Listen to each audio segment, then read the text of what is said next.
Hello everybody, welcome to SkyTour LiveStream. I am going between a couple of items here. Hello everybody, thank you for coming.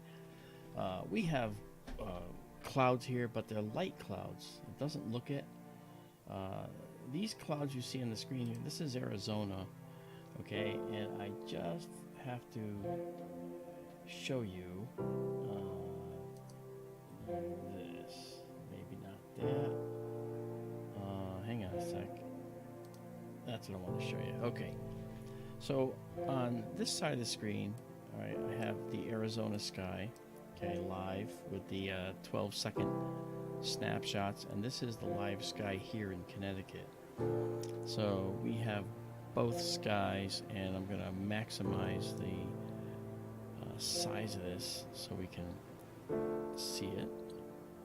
Alright, and then this guy here, let's see how much I can make this bigger.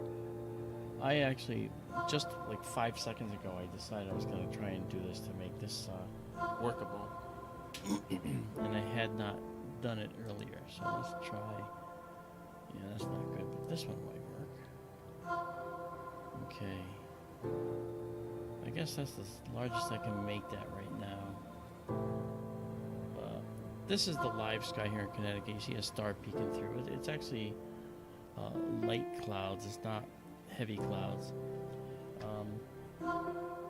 So we're gonna see how the clouds look. I know there's some breakups coming in. It's supposed to be by 2 a.m. It's supposed to be clear. But what I'm gonna do is I'm gonna let this run unattended in like about an hour or so, I think. Right now, radiant, let me see if I can bring that up to show you. Okay. Right now, if we look in the northeast sky, okay, this is the current time right now, and the Leonids radiant is right there. Leo, the sickle of Leo the lion, is just popping over the horizon. There's Leo the lion coming up there. And the telescope, the camera here in Connecticut is actually pointing at that location. Let me just show you where that is. The radiant is right about here. Okay, so it's coming up right between these trees like this. Okay, so it's going to rise up like this. And before I go to bed, I'm going to pull the trees out of the view and move the camera up higher and leave it there for the evening. And meanwhile, the Arizona sky is going to continue to update, and we'll see if we can see any meteors overnight, because this is all being recorded. And so we'll have a record of any Leonid meteors that come through. Wasn't planning on doing a whole bunch of stuff tonight with anybody, so that's why Daryl's not here. He might be in the chat. I haven't checked out yet. But I do want to say hello to everybody that is here and to welcome you. And I think that Cyclone, otherwise known as MPC, was the first one here, and PG was second. So that was cool. Nice to see you guys. And then Claudio Ramos is here. Hello, Claudio. Down in Chile. Nice to see you. And then MPC, who was here, MPC1, he got his other ID. And then we have C&D Boy is here with us tonight. Taryn Marie is with us. Nice to see you. Michael Hedrick is here. Jessica S., hello. And let's keep going here. Donald Kunzer is with us. Robin Curtis is with us. And of course, Judy McClellan. And naturally, Izabela. Hi, Izabela. So we're going to this is the view you're going to have tonight. We'll see what happens. This one here, look for the streaks.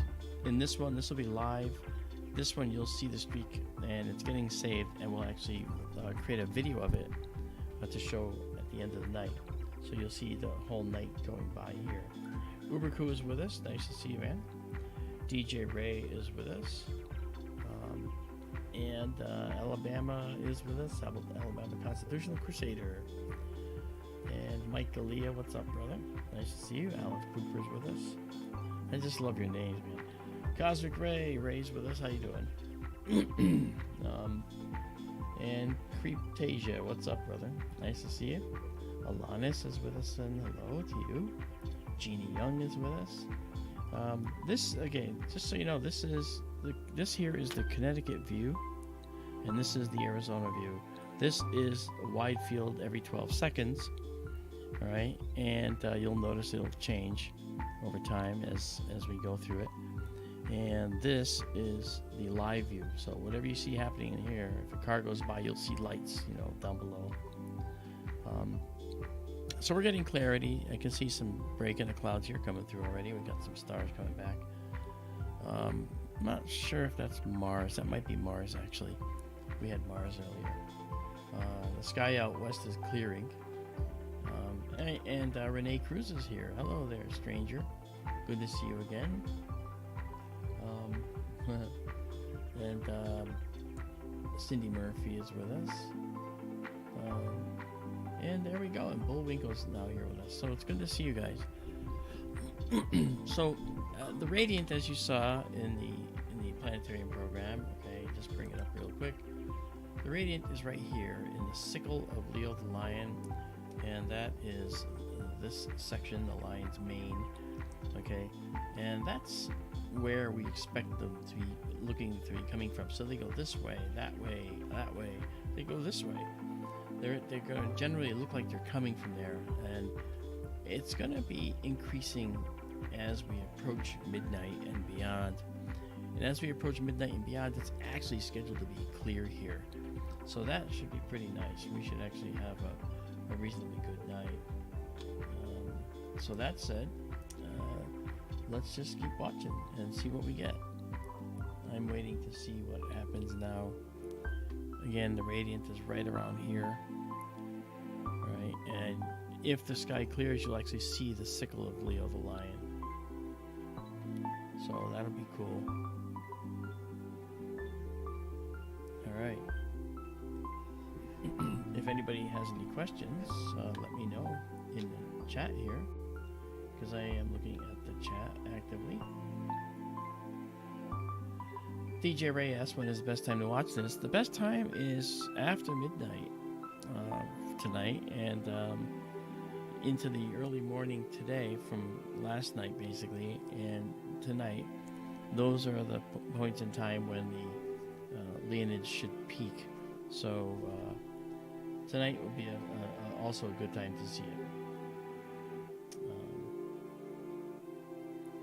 Izabela is a participant in this channel. Yes, she is. She's here now. I saw her leave a post before saying hello. I'm wondering, though, if Izabela is using a different name. Is that what the problem was before? Maybe that's what it was. Okay, I'm going to move things to just make them more visible. Okay. Yeah, so as you can see, every 12 seconds this updates, but this is a live update right here. All right, so so this is the Leonid meteor shower that we're going to be watching here, and I should put a message up that says which camera's which too, so let me just do that real fast.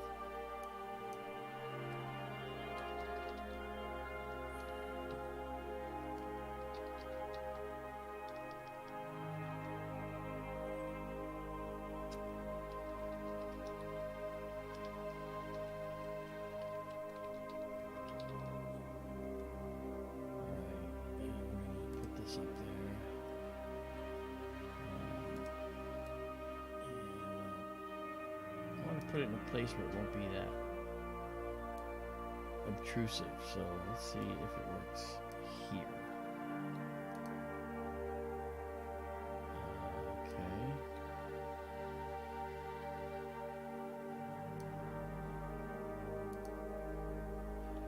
Okay.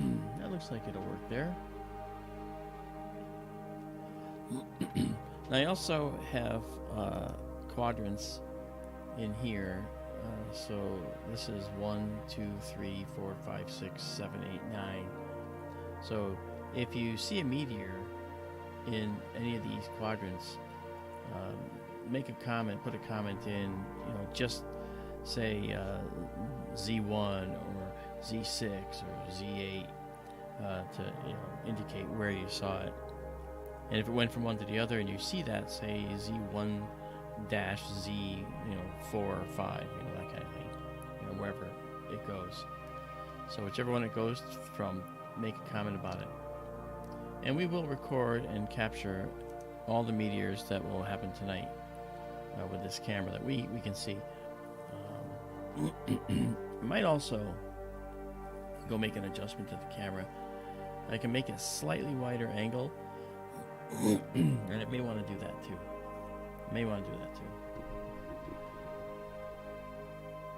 Yeah.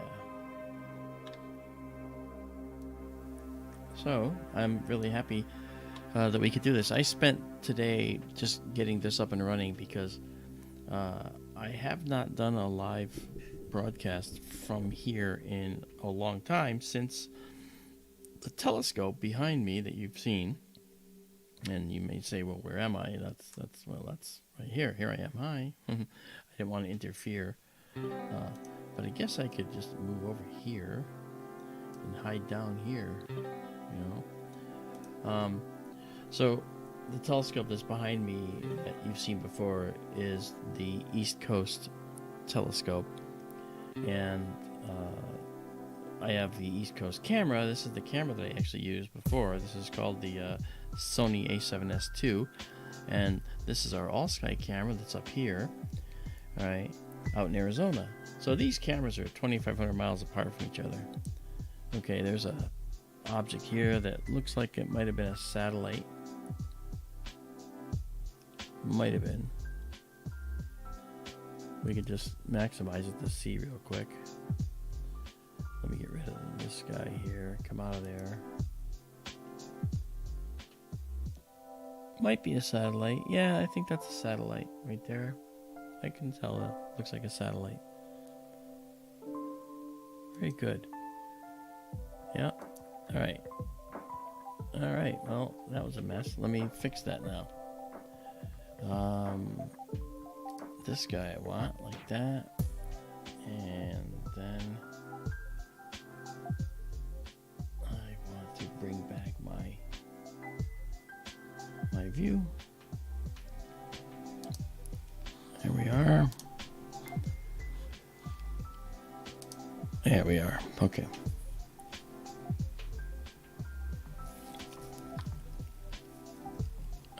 I will remove these zone indicators. Remember, there's 9.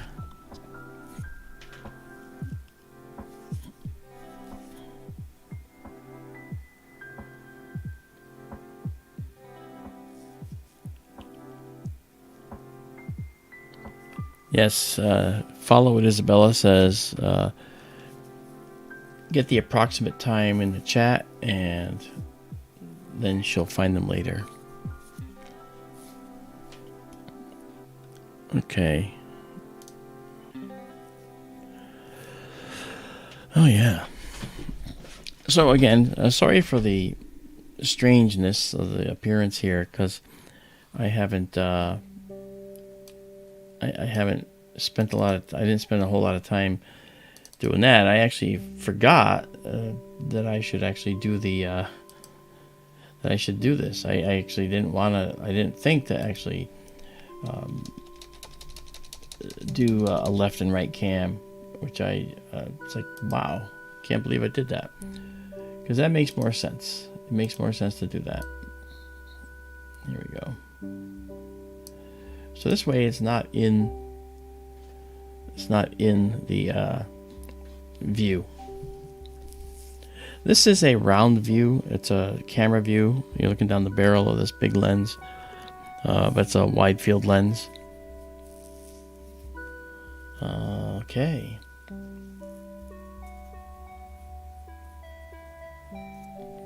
Incidentally, I've discovered in the all sky cam here, we actually caught some very, very strange things.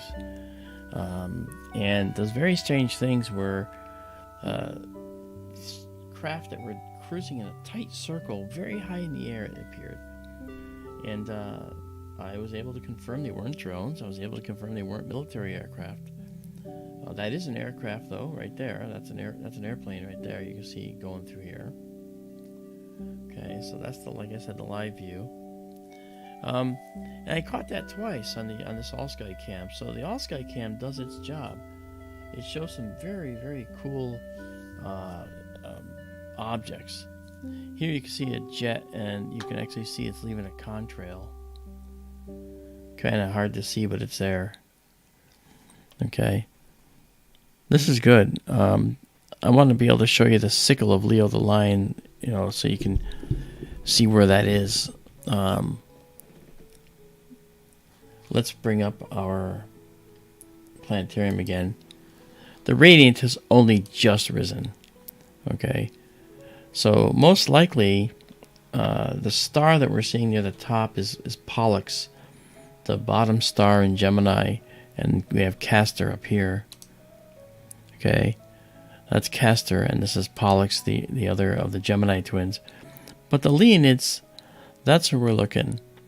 Okay, we're looking, and these are right near the horizon. Right now, these are only 10 degrees above the horizon. The radiant has risen. So we have some time to go. Okay. Well, that contrail is really showing now. So down here in the clouds, you can see that's getting clearer. Down here in the clouds is where the sickle is. But here's the thing about the Leonids. Sometimes they can be very bright. I saw a very bright one. And I'm going to tell you, I was in graduate school. And when I was coming out of the graduate center building, it was raining. Okay, raining, pouring rain. And I came out and looked up, and through the clouds, I saw this green flaming thing going through the clouds, illuminating the clouds. It just went. It didn't make a sound, but I watched it and I was like, whoa, that was like a what we call an earth grazing meteor. It was such a treat to see that. As I've never seen a green earth grazer before. They've always been very far away. This looked like it was going right overhead, and it actually made a very large greenish pattern in the clouds as it passed. But I was seeing it through rain clouds. Through rain clouds. That made it colossally bright. So that object that I had seen probably was the size maybe of my thumb. Okay, that's about the size we'd expect for something like that. And if you get something that's about the size of a grain of sand, well, then those are those real quick blasts that you see. But some of the meteors that we see coming from this particular meteor shower are meteors that are anywhere from a grain of sand to the size of your pinky nail. And that's really something else. Hello, Jenny Miko is with us tonight. Hello. Tim F is here. Fantasy's with us now. Yeah, I mean, like I said, we're going to run this attended for a little while. And then when it's time to hit the hay, I'm just going to let it keep running. And we'll just see how it works. David is with us. How you doing? How can your fans set up their own cams, remote control telescopes? You can access and have different perspectives. Yeah, actually, that's a great idea. To set up the remote cam, you have to have a way for your camera to get the signal out. Okay, for example, I showed you the other day, and I'm gonna turn off the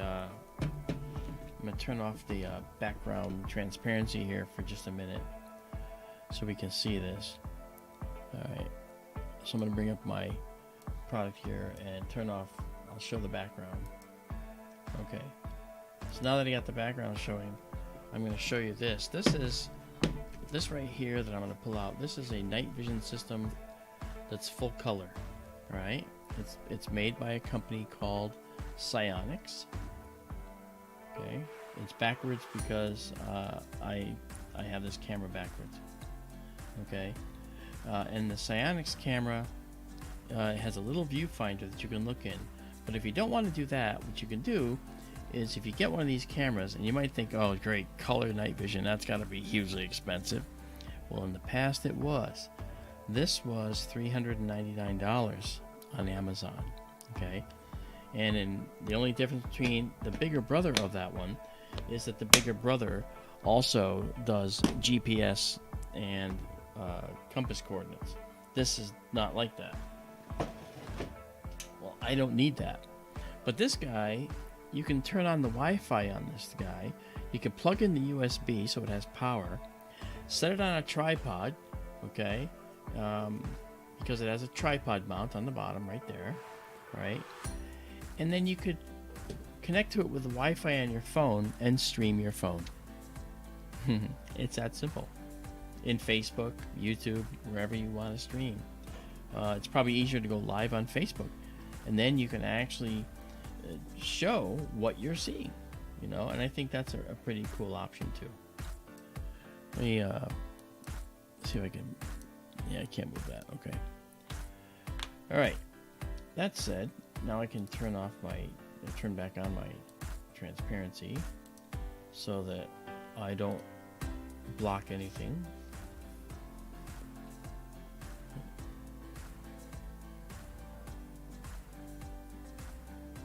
Well, we're using Fantasy says tomorrow night. Well, tonight's the 17th, and that's the peak. Remember when they say the night of the 17th, they mean you have to differentiate whether they mean the morning of the 17th, as in 3 in the morning on the 17th, which would be last night after midnight, or this tonight after midnight. That's the question. We don't know that. We'd have to look that up. Actually, to be honest, I've done very few meteor showers because other people cover them so well. But because we have the option to do 2 sites at once, I thought that made it kind of unique, especially since they're across the country from each other. Fantasy says the article I said it was Saturday 1 a.m.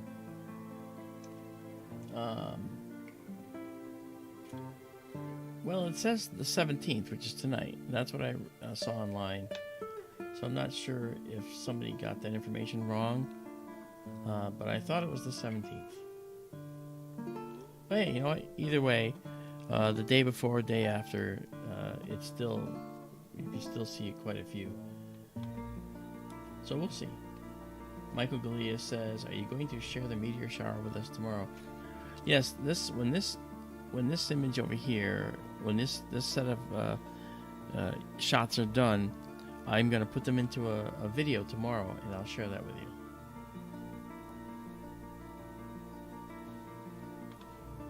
Okay, and C&D Boy has the his schedule here.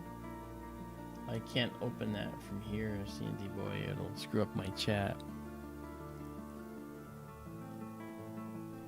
Izabela says left view is a little noisy and the stars blinking and out. Well, yeah, that's because I actually have them in such good focus.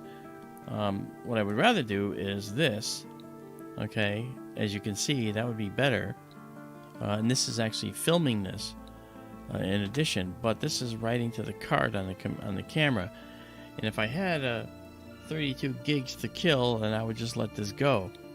But I don't. So I have to just let it come off and let it be noisy. So it's alright.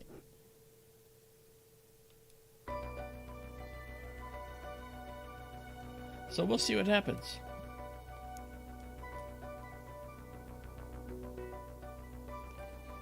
I remember one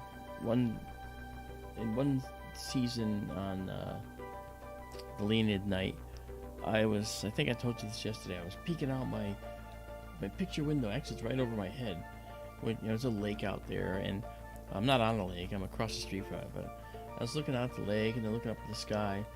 And just as I looked up in the sky, it was about 2 a.m. I saw this bright meteor, green, go right across the sky, and it left a trail behind it. And for quite a few minutes afterwards, that trail just started to twist and wind up, because that was 90 miles up in the sky, you know.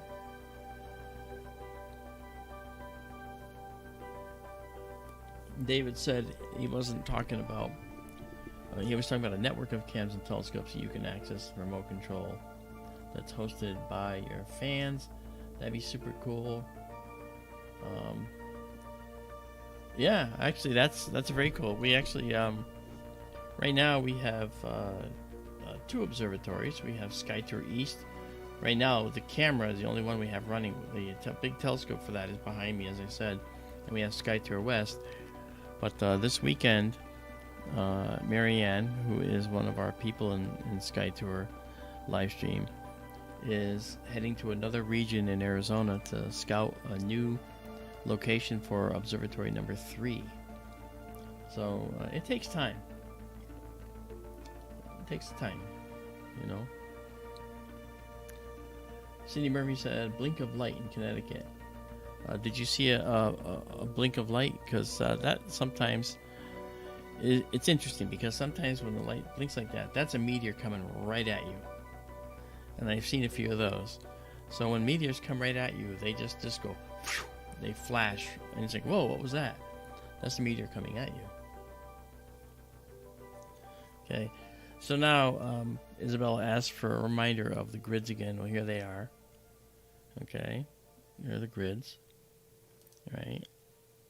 So it's 1, 2, 3, 4, 5, 6, 7, 8, 9. I didn't number them because I didn't want to put stuff over the potential screen real estate where something might occur. So the variant is right here. The radiant rather. I have to check, but there's a star right here that might be Regulus in Leo. I'd have to check. And this might be the sickle. I've got to let these clouds get out of there. Yeah, I'm sorry about the clouds. I don't know what to say. But I want to have something up and running that we can at least get a record. Yeah, I think this is it, Daryl. I think this is Regulus right here. And I think this is the sickle right here. That's right about where it should be rising. And if we actually go look real quick again at our stellarium view, you can see the sickle. You see Regulus. Okay. That's Izabela. Where's Regulus here? That isn't Regulus. Where is it? Yeah, that is. Okay. There's Regulus at the base of this backwards question mark. All right, and that's the key. So we will see what we have here. But coming back here to this view, we're waiting. Again, this might be Regulus blinking in and out here with these clouds, and I think the backwards question mark might be right about there.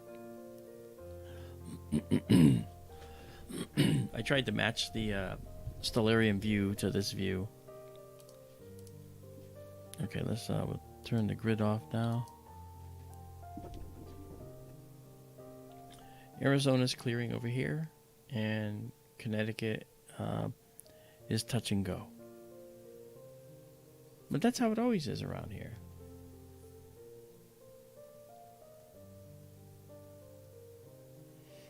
Cyclone says, "Hey Mark, can we use the telescope to see the star?"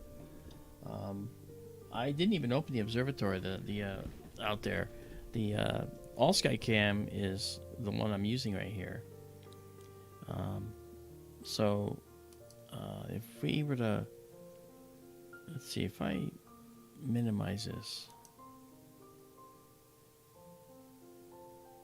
okay, and we bring up security cams. Okay, you can see that in the building the roof is still closed. I haven't opened anything in there because the telescope, even though it's wide field, the chances that we would catch a meteor are actually pretty slim, you know. So that's something that we probably just won't see. It's rare. It can happen. You can see satellites come through sometimes. Now, in this view, I just want to point out, you see how the clouds are bright over here, and they're almost black over here. Well, this is in the direction of Phoenix, which is almost 70 miles away from the observatory. But you see how much light pollution can kill something? You know, that's just terrible. However, you know as well that you can still even see the Milky Way right now, right here in the sky. So clearly we're in a dark sky, but this camera is very sensitive. It can pick up this very faint light in the sky like this. So we're looking, this is the all sky here, okay? And on this side, we're looking toward the east, northeast east location. Again, before I make this go unattended later, I'm going to raise the camera up so that we'll have a shot of watching it up here. But keep in mind that the moon is going to rise with the constellation of Leo, the lion, which is right here. So the moon will be coming up as well a little bit later. And to show you where that is, let's go back to our stellarium view. And if we look here, I'm going to turn off the ground. And there's the moon down there. All right, now it's just past the... Okay, let me just show you what it is. It's just past the last quarter, so it's not going to be a very bright moon, but it's bright enough. It'll show up pretty brightly on our camera. Okay, so the moon's going to rise here too, so we're going to be competing with the moon to see the Leonids, and hopefully we'll get to see some. You know, if we don't, we don't, and that's okay. But like I said, I believe that this star trying to peek out right here, that might be Regulus right there, the brightest star in Leo, the lion. And I think these stars here, which you can barely see, are part of the backwards question mark. So the radiant is right there right now. So I think that's where it is. And I have to, I mean, once the clouds go, I'll know for sure. It's kind of hard to tell.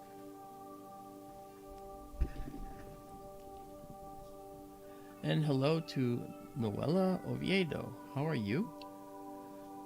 Hola de Estados Unidos. Me llamo Marco de Dantonio y yo soy un astrónomo.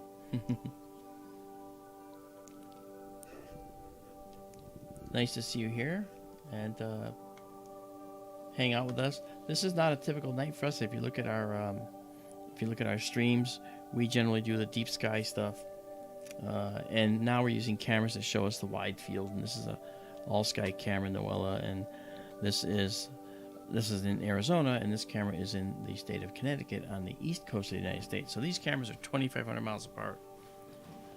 All right, and so we're not using the big telescope in the building out in Arizona right now. Fantasy says, Mark, Arizona turned you into a Spanish speaker? No. Yo hablo español por 4 años en mi escuela secundaria y nada más.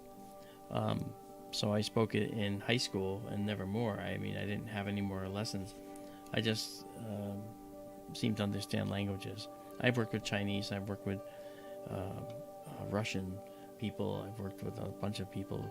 And so I would always try to learn a little bit of the language. I learned Norwegian as much as I could when I went and did a speaking tour in Norway a couple of summers ago on astronomy and UFOs, which is, of course, my passion, and extraterrestrial life. So it was pretty interesting. Daryl, I'm not ignoring you. Would you like to come in? Because the sky looks like it's clearing, and I may stick around a little longer. So if you want to come in, I'll give you a call. I have no problem with that. if you're leaving me messages in Skype, I haven't seen them. Let's see here.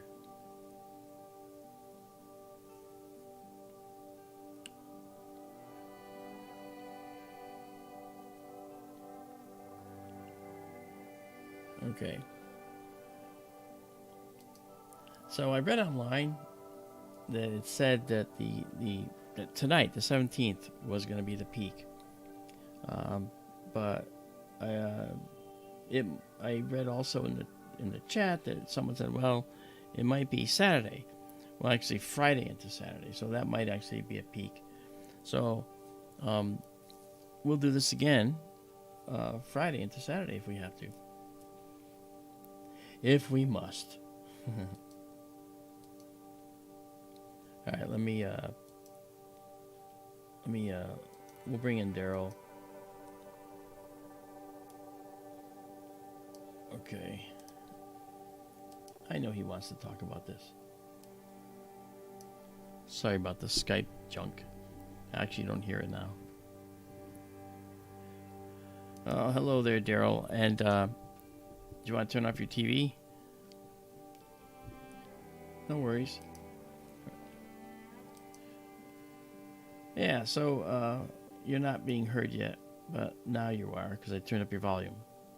Hey, hello everybody. There you go. So Want to share your screen? Yeah. I'm way ahead of you. Let's do. I think this is the one we want. No, that's not the one.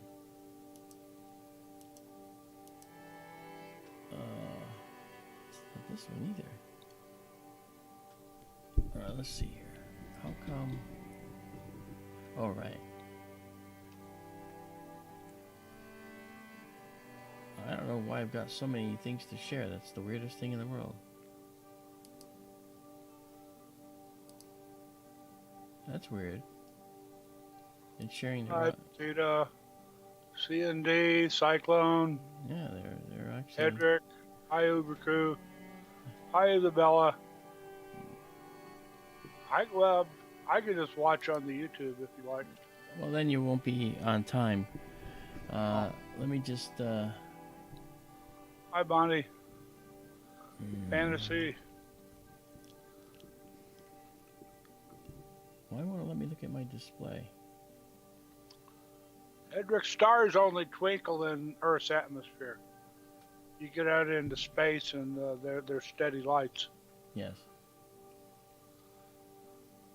Star Trek Next Generation had a big old black sheet made with sequins all over it so the stars would twinkle, but yeah, stars don't twinkle. That's better. Yeah, well, you're not seeing the Arizona camera. I've got them side by side. Okay, that's true. I don't see the all SkyCam. That's all right. But you're seeing the one that is the primary one for Connecticut right now. Yeah. Yeah. I'm thinking this may be Regulus right here. I think you're right. And then this, I think, is the mane of the line here, just starting to be seen with the clouds. Yeah, maybe just down below here, actually. It looks like the sickle is tilted to the left a little bit. It is. If the bright star at the bottom is Regulus, the one to its left and up a little bit is the star Algeba. The one that. Yeah, this let this cloud pass. Oh, I see a star in there. I see one. I see 2 stars. I see 3 or 4 stars. What, you're seeing these guys? I see that one right there. Okay. Yeah, that's Algeba right there. Right here? Yes. To the left. Right there. Okay. That's Algeba. Yeah, it just peeked out. And yeah. then there's another one to its upper left. Yeah, and then we have one here. Yes, that's the top tip of this. Yeah, so it's like sickle. This. And the radiant is right there in Right the middle there. of the radiant of the sickle. Yeah, right here. This is where the radiant is. Yeah. And I actually showed people a grid, okay, so they could actually do, zone 1, 2, 3, 4, 5, 6, 7, 8, 9. But then I pull it away so that, we don't lose track of that part of the sky and have something show up behind it, which I didn't want to have happen. D8V1D, planets do not twinkle because they are not point sources. Planets in the sky have dimension. If you look at them with a telescope, they're not points of light, they're disks. And their size tends to smooth out the atmospheric turbulence that causes twinkling. Hey, Daryl. Yes, sir? D8V1D, that's David. You see? Yeah. Yeah, this is David. Okay, David. Yep. Sorry, did I insult somebody? No, you just, I didn't get your tombstone reference. You didn't get that his name is David. I see David, sure. I just, I said it the way he wrote it. All right. Yep. And Daryl's right, of course. Stars are only ever point sources. And if they were actually had any angular size in the sky, then they wouldn't twinkle like they do. With a point source, the slightest thing can disturb the light coming from the star, and it usually does. Yeah, Okay. when you see Jupiter, for instance, up in the evening sky, it's a big white, creamy white, bright object. It is right now. It's probably about 45 to 50 arc seconds in size, and that's actually pretty big. So it's big enough it doesn't twinkle. Yeah, it won't twinkle at all. Even the brightest stars in the sky are only ever point sources. They don't have any diameter that you can measure with a standard telescope. Yeah. So the only way to look at them is if they're very big, and that way you can do what's called interferometry to get a diameter of these objects and actually interpret what the diameter looks like and then see the diameter. They actually discovered that Betelgeuse didn't have a roundish, spherical shape. It actually had bubbles of material off of it at the edges and at the, and that discovery was due to using interferometry to actually see the diameter of Betelgeuse. They did it with Antares as well, and very large stars you can do that with, but small stars, like even Alpha Centauri, 4 light years away. We can't do it with those stars because they're only slightly bigger than the sun, or approximately the mass of the sun. Yeah. Yep. Yeah. That's because they're outer atmospheres. That stuff on the outside, as the star expands, there's not a lot holding it to the star and keeping it at the star. The slightest eruption or radiation pressure from inside the star pushing out could actually push that material away. And sure enough, Betelgeuse is actually surrounded by clouds of dust and soot that was made by Betelgeuse and gas that has been shunted off of the surface due to this process. So you can see Regulus here, the brightest star in Leo, and it's Algeb here, and it comes up over the top. This is the sickle of Leo, and there's the other star that makes the rest of the backwards question mark. We're starting to see it come out now, and the radiant is right in here. That's where we're looking. But actually, it's not where we're looking. That's just where the meteor will appear to come from. It could be short right in the middle of it, or it could be way out here. It can be this long or that long. And we'll see them. We'll see them. They're going to be bright. So I mentioned that 1998 shower with broken candles. It was much like this. Radius, Regulus, and the sickle had just risen above the horizon. I was headed right for it. Yep. Down the back road back in the butt end of El Paso County.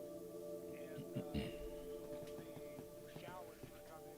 Meteors were coming straight down the way inside the sickle. One stayed inside the sickle its entire path, coming right at me. yeah. I could see the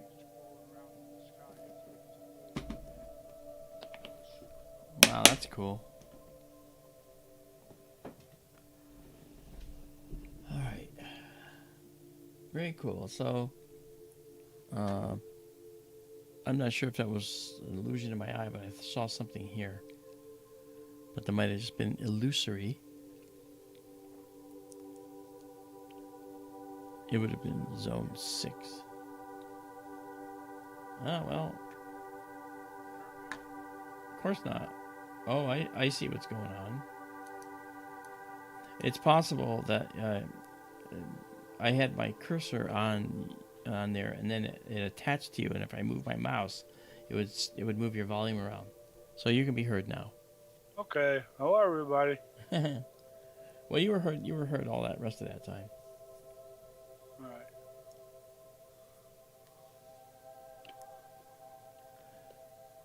Okay, a Cyclone says, I hear there's going to be 10 trillion meteors per hour. What do you think? I would say if that was true, we wouldn't see a lot of them. Most of them would be little tiny particles that don't give off a lot of light when they burn up. But generally, small grain of sand particles you can see for well over 100 miles or more as they burn up in the atmosphere. And I don't think it's going to be 10 trillion. Maybe on the outside, maybe 1,000 an hour, perhaps. It's in the largest case, but I mean, people have seen several 100,000 per hour in some of the meteor showers that have gone crazy. Let's see here if I can.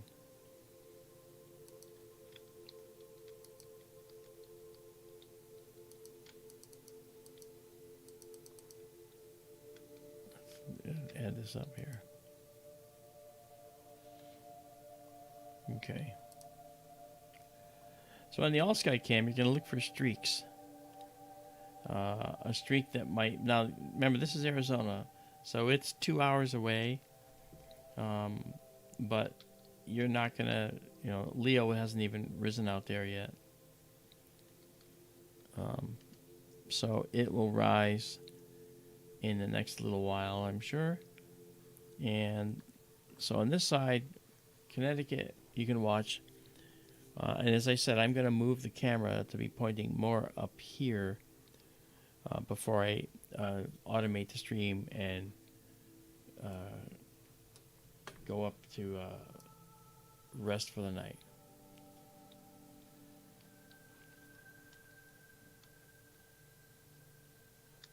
This is all so much fun.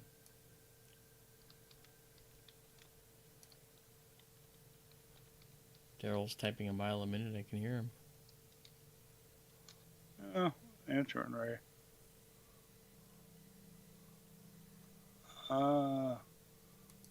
Fantasy 2 must-see binocular objects tomorrow night. Oh, golly. Yeah, Beehive is good. Pleiades are good. Orion Nebula is great. Yeah. Yeah. Orion is cool, even in binoculars. It is. You know what we're going to do is, I can't wait for the Spaghetti Nebula to be in prime position for us. Because I want to do the Spaghetti Nebula again. It's a faint. I hope there's a Meatball Nebula too. Yeah, right. We're going to do the Spaghetti and the Meatball Nebula. Okay, you can see the sickle of Leo right here. This is Regulus, without a doubt. And it comes up to this star right here, goes over to this star, then up here, and over here, and over there. There's the backwards sickle. And the rest of Leo is in the clouds here, and it consists of 1, 2, and 3 stars, a triangle at the back end. That's what most people see with Leo, the lion. And the radiant, where we expect him to come out of, is right here. So I'm looking forward to seeing at least one before I go to bed. So you're just going to put the stream on autopilot and go to bed? Yeah, I will. I mean, I'm going to not now, but I mean I'll do it later. Yeah. Like right now it's 12:24, so I'll probably do another hour or so, and then I'm gonna move the camera to point up here more. Temperature outside is at freezing temperatures here. Over here it is. Over there it's not. Okay. You excuse me a moment, please. Sure. Be right back.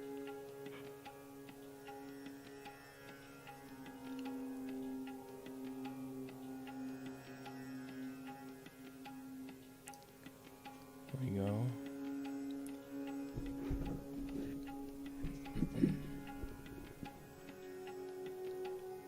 This camera is going to provide us with a time lapse. So whatever this sees, it won't get lost. Right, because every 12 seconds an exposure is done that lasts for 12 seconds, and so no time is lost. So you'll see a 12 seconds worth of meteor immediately followed by the rest of the meteor path if it's a slow mover. So nothing will get lost.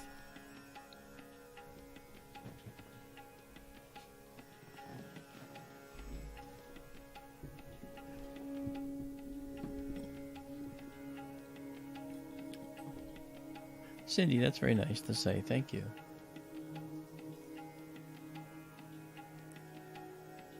Off topic. Mike Hedrick says, do you have a space dog? Actually, I had 2 greyhounds some years ago, and their names were Tycho and Kepler. So I guess those were space dogs. They could certainly run faster than any car, And I didn't race them. I saved them from the track so they wouldn't be killed. They kill thousands a year, those poor little creatures, And they're such loving animals. My dingo that I have now, she was rescued. She was actually taken in a drug bust. And the police officer, a friend of mine, dog came up and started licking his face when he was driving it to the shelter where it would eventually have been killed if no one took it. And he said, he slammed on the brakes and said, I can't kill this dog.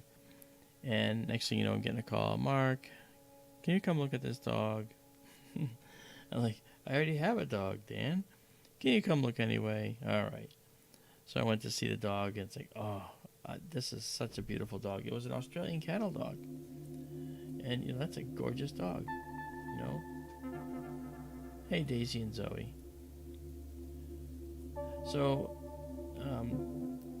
and Dingo has been a brat ever since. She's an instigator of trouble. She likes to do things and then hide as if she didn't. I caught her going through the garbage, right, and ripped it all to shreds, a bag, tore it all out, and left it on the floor of my shipping area over there. And I confronted her and I said, did you do this? And the dog went like this, looking around like, no, I don't know what you're talking about, but definitely looked like the dog definitely looked like it was, in trouble. He knew, she knew. Yeah. And that's rapidly become one of my favorite pictures. So what I'll do, since it's picture time, I will show you a couple of pictures here. So Dingo's getting older, so she needs glasses. Alright, so I got her a pair of glasses, and so now she can see better.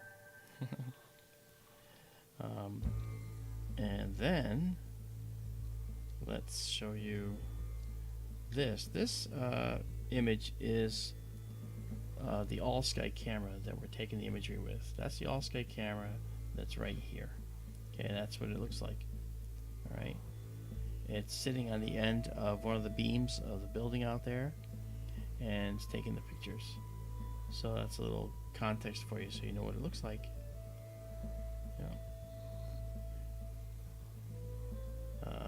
And this is the telescope in the building. I have pictures up on the server. If you have taken time to look at them, you'd see them if you want. And let me find that image of my very, very bad dog.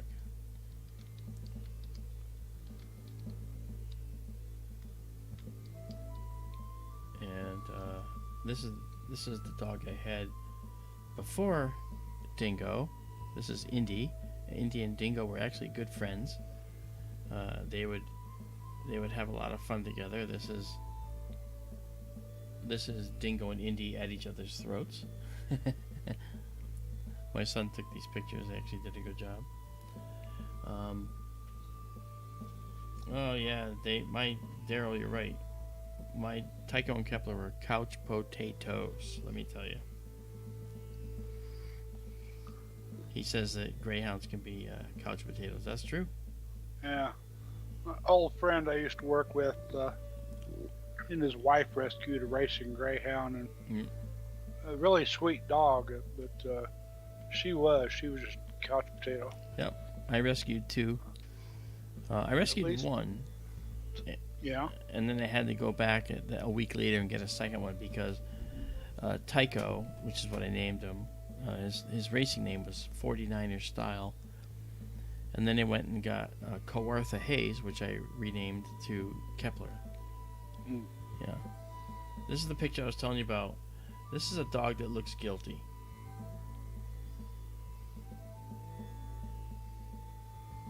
Yeah, that's a guilty dog. I didn't do it. You didn't see me do it. You can't prove a thing.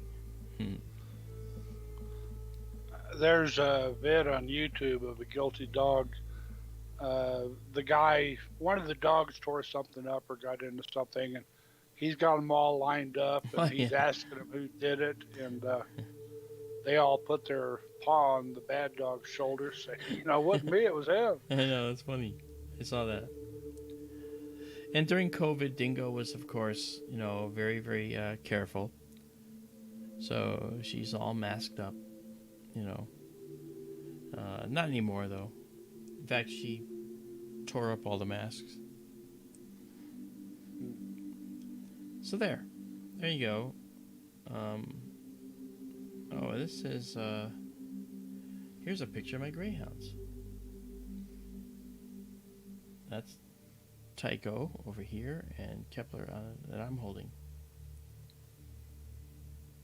Yeah, that was right after we got the second one. Yep. Okay. I used to go to dog races back in the late 80s, 88 to 90, about that time frame. Mm-hmm. And the local dog track, their saying was, you meet the nicest people at the track. Mm-hmm. And I saw some really disgusting human behavior out there. It was an interesting experience. I just want to talk about the dogs. I was there one night. If you ever seen greyhound racing, they walk all the dogs out on a parade in front of the crowd before each race. Yeah. And they have them on leashes. And this one night, this one race, well, here came the parade, and this one greyhound did not want to be there. That poor thing. It was the handler had to drag it out by its leash all the way out and all the way back, and it was sitting on its haunches, refusing to move. And they put all the dogs in the starting boxes, and the bell rang, and here came the rabbit, and the doors flew open, and the greyhounds took off after the rabbit, and they got about 15, 20 yards down the track, and this one greyhound did a 180 and took off the other way around the track and hit the gate at the back fence and jumped it and disappeared into the night. Never saw that dog again. It was kind of funny, but it was sad at the same time, Wow. Yeah. Michael Galea says, I've seen a meteor about 700 feet above me in St. Helens, California, so close you could hear sizzle while it was going through the atmosphere. There's a number of things about that which make me want to ask more questions. Number one, if you could hear it sizzle, it means it was very low. And by the time it got down to just 700 feet over your head from like 90 miles up, I don't think it'd be sizzling anymore. You might have heard a story where a guy said that a meteor struck his house and set it on fire. Well, that was a hoax. Or maybe not intentional, but the meteor would not set the house on fire. It's a rock. By the time it hits the ground, it may be warm, if that, but it's not red hot in any way. It certainly isn't. Not the general meteors, not the little meteors. You know, they're not going to be hot. So they're going to cool by the time they get to the ground. So some of them really never warm up. You know, they're ice cold out in space. Yeah. And, they say they transit the sky so fast they don't really have time to warm up. Well, they don't warm up to the core. That's correct. But the outer fusion crust gets just obliterated, and then that cools, you know, miles above the ground before it actually gets down, falling through the ground. And when it falls to the ground, it's falling straight down at terminal velocity. You know, it enters the atmosphere, slows down, and the small particles, there's enough wind resistance to slow them down so that they actually don't even make a crater when they hit. They'll just fall on the snow in Antarctica, and they're right there on the surface. Meteoric dust settles very slowly to the ground overnight. You can actually put a sheet out in your backyard. I've done this. And wait a couple days and then go over that sheet very carefully with a magnet and catch all the iron particles that may have come from space. Note I say may have come, because you can also get industrial pollutants as well. But you can actually pick that meteoric dust off of your sheet with that. And that stuff just slowly wafts to the ground after hitting the air currents. The big ones, of course, they can hit with some force and cause damage, but like the Chelyabinsk meteor and so forth. But the small ones, those just sort of waft to the ground afterwards, and you know. Oh, sometimes. As far as hearing a sound, some people do supposedly hear meteors. I did. And there's two ways to hear them. If you hear them, like if they explode in the sky, you won't hear them instantly. You'll hear minutes them later. Minutes later as the sound travels toward you. Some people hear what I guess you'd call an electrostatic sound, sort of a sizzle sound. Yeah. And you hear that instantly because that sound is traveling at the speed of radio, in effect, speed of light. That's like the thing I said the other night about Lucille Ball hearing the radio in her teeth. Yeah. Sort of like that. Mm-hmm. However, sometimes we had a big bright meteor come in over Colorado Springs here one night. I slept right through it. It shook the neighbor out of bed. It passed just south of me, going west to east, and it exploded right over the east side of town, a couple of miles south of me. Mm-hmm. And I slept right through it. And that was a terminal detonation. And it was an explosion in the sky, and people heard it. That's a bolide. Yeah. They think it landed just east of town out here somewhere out in the plains. Yeah. People, when they see meteors, I mean, like I mentioned this before, I got a call from the state troopers here in Connecticut at 2 a.m. One night, and they said, we just got a trooper that has to talk to you, Mark, because they saw something come down in a lake here in the town, and we got to figure out what it is. Okay. So I called the guy. Yeah, I saw this green thing flaming through the sky, and then it came down and went right into Bantam Lake. That's the name of the lake. And I said, are you sure it went into Bantam Lake? He goes, oh yeah, it went into Bantam Lake. I said, how do you know? Well, I saw the green light in the sky, and I saw the green light in the lake, and they met. Okay, and that's why you think it went into the lake. Yes, okay. Well, here's what you got to do. if it hit with some force, if it was big enough, it will hit with some force. Okay.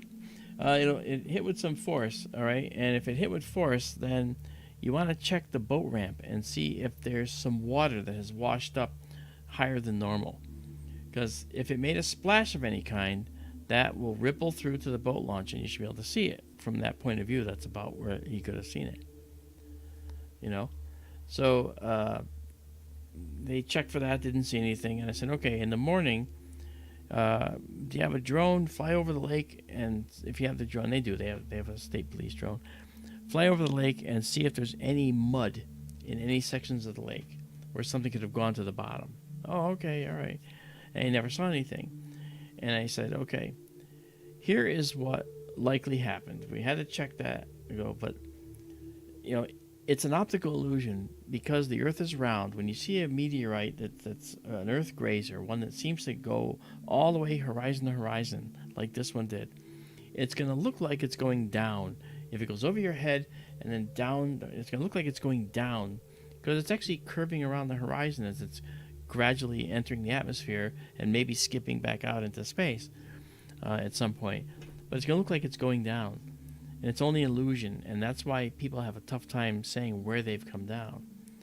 You know, so that's interesting, you know, and people can triangulate, like with Chelly Binks, they can triangulate with the sound and everything, and they could see, you know, a lot of, you know, evidence where it came down and they found it in a lake. One of the fragments left a 20-foot diameter hole in thick ice on a lake in Russia. They did retrieve it from the bottom. Yeah. We had a meteor on Z4, which is this region over here. 1, 2, 3, 4, 5, 6, 7, 8, 9. Izabela said a big one on Z4. Did you get the time for that, Izabela? Oh, she forgot to see the time. Do you have a timestamp up? Yeah, it's right up there. I don't see it in Skype. Yeah, you don't. It's on the stream.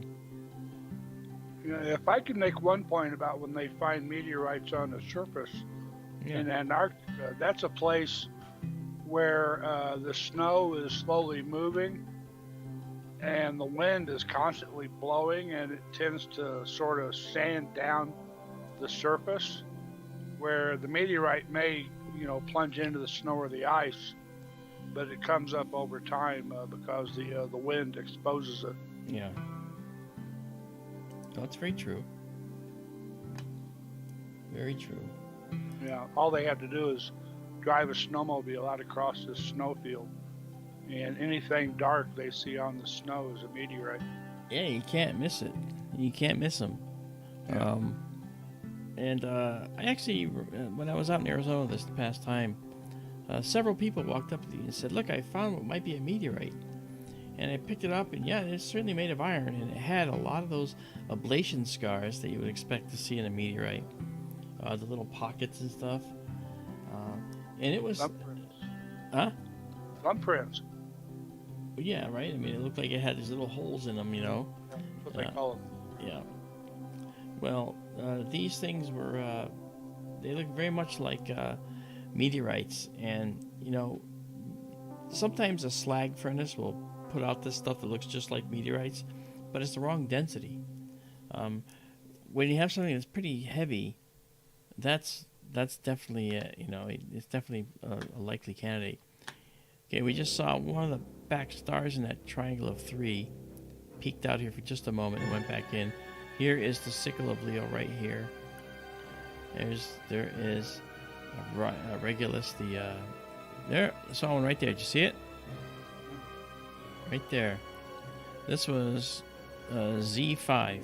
1, 2, 3, 4, 5. Dead center. It went from here to there. Nice.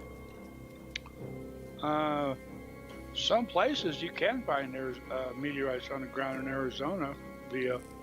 My Canyon Diablo, it came from... Yeah. I guess that's more up in northeast Arizona. Yeah. Up in that area, you know, where the meteor crater Yeah. explosion happened. It blew little pieces of meteor all over the desert out there. Yeah, it did. It did. Very weathered though. I actually I have a small piece of Canyon Diablo here, and at the university where I got my degree in astronomy, in the astronomy library there, which has the traditional wooden floors, wooden bookshelves, lots and lots of books, and of course now computer systems. There's a 475-pound chunk of the Canyon Diablo meteorite, okay, that was donated to the school.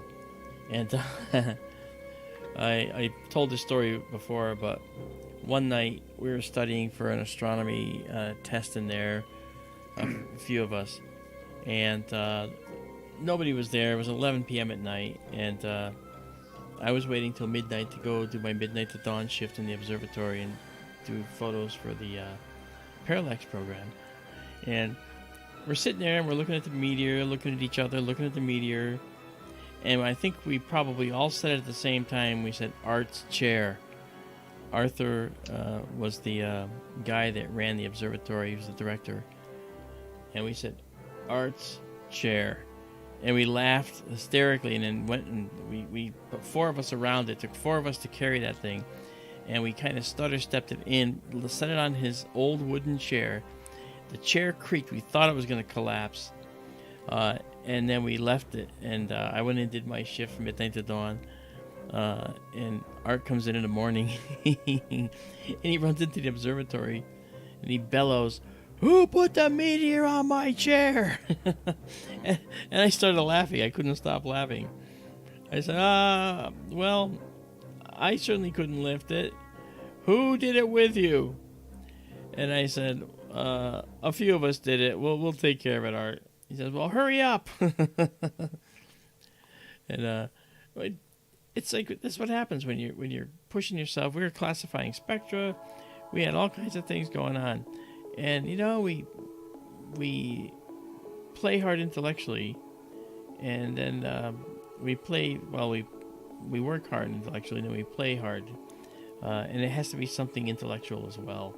And so that's what we did. We actually did that to his chair.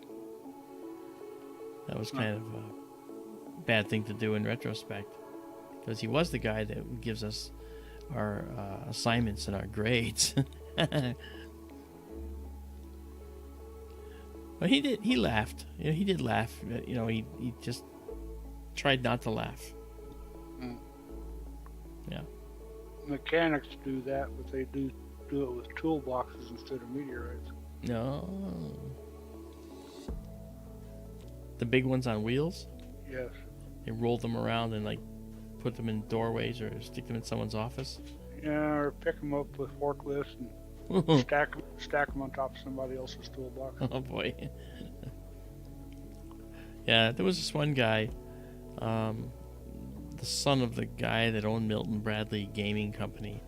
He was in my class, and a really nice guy, but he was kind of goofy. So we decided one day, because he was complaining about something, so we went to his room, and he was at class, and we just got all the recycled newspapers, bunched them up, and just kept throwing them in his room. And we filled his entire room with crumpled up newspapers, the whole room, floor to ceiling, all 20 feet, and it was a quad, so there were 4 people staying in that room, and of course the other 3 were with us doing this. And so we ended up filling the whole room up with newspapers. And that's not really thinking well either, because if that caught fire, boy, that would have been just a monster fire. I was thinking that. Yeah, we didn't think about that. But we were better with the next prank we pulled on him, because he got us all back, which is hilarious. We're going to the dining hall, because when you're in your first year, you would go to the dining hall. You wouldn't be eating off campus or whatever. You'd be there. And as we're eating, did I just see one here? Maybe not. So as I was walking with this guy and the other 3 toward the dining hall, he looks up on the roof of the dining hall, and someone had put an entire bedroom set from someone's room up on the dining hall roof. found power, had the desk lamp on, and it looked like it was just all set up, just like a room. He's looking at it, and he's laughing hysterically, pointing, "Ah, look what someone did!" And he's looking closer, and he goes, "That's my room!" And yes, it was. It was his room. We had moved him up onto the roof, and it was a sloped roof. It was a round building with a sloped roof. And so we put all of his stuff up on the roof. And we used bicycle racks as ladders to get up there. I would never do that today. I mean, that's like, holy cow. The irresponsibility of youth, you know? Impetuous youth. Yes. Hang on one second, I'm going to get something. Right back.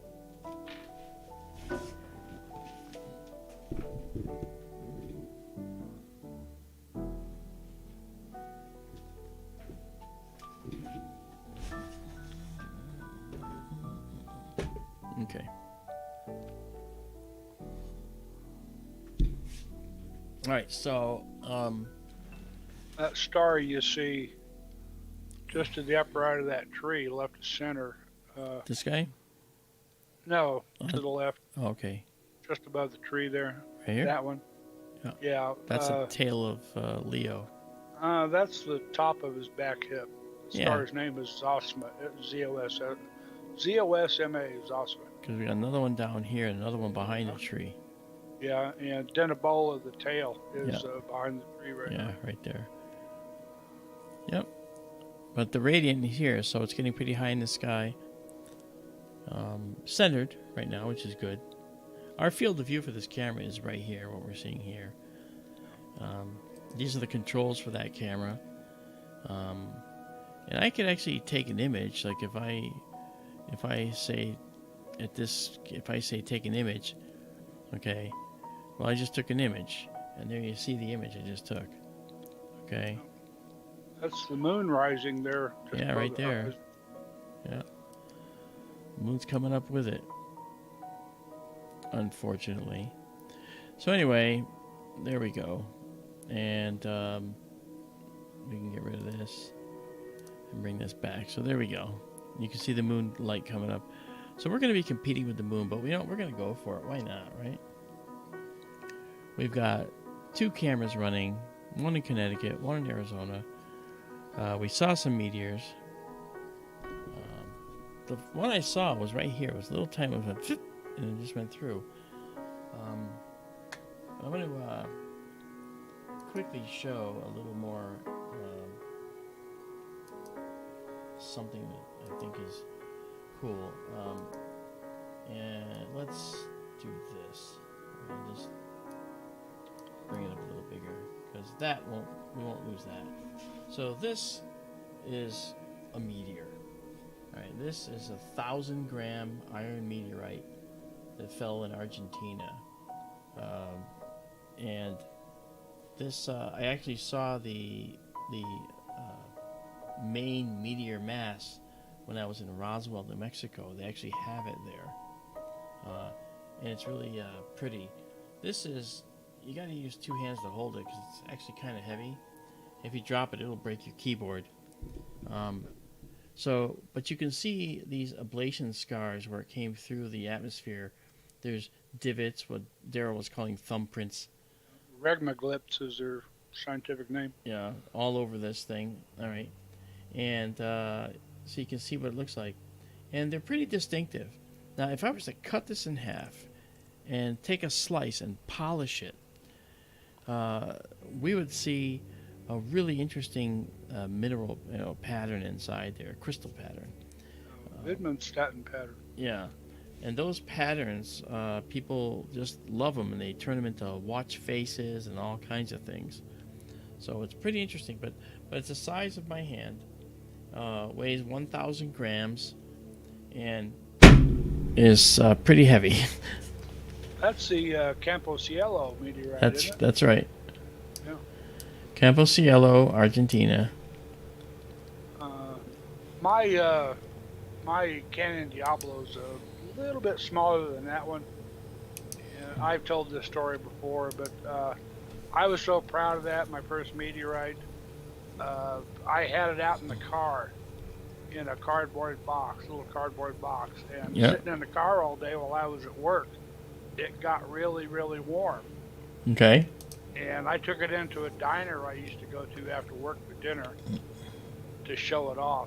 And all the waitresses came up to the counter, and most of them were afraid to touch it.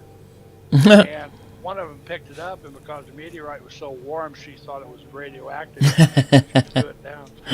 That's funny. People have strange reactions to meteorites. Well, Some, it's like a Andromeda strain or something. They're afraid to touch them. yeah, I don't blame them because they remember the days of Apollo when the Apollo missions where the astronauts were quarantined in case they brought moon bugs back. Yeah. I understand the mentality back then. I thought too, oh man, what if there's some kind of weird moon bug that and what's funny is at the time I didn't think of it as something from the moon. I thought of it as something that might have mutated, a human virus that might have mutated because of the exposure the astronauts were having to this other radiation. That's kind of where I was thinking. And at the time I was 9 when I thought about that. So, Mom, what if it's actually a human bug that changes because of the radiation they're experiencing walking on the moon? So it's like, wow. They say you're very loud. I'm very low.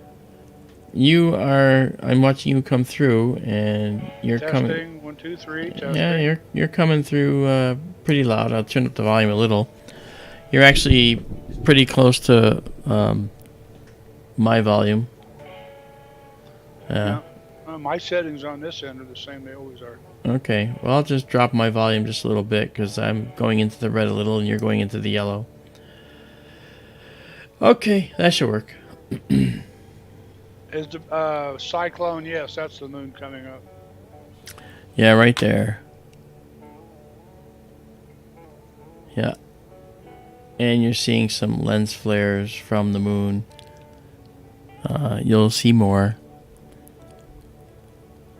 So we're gonna let it go. I don't know what's gonna happen, but it might be that we're gonna kind of get washed out with the fainter meteors.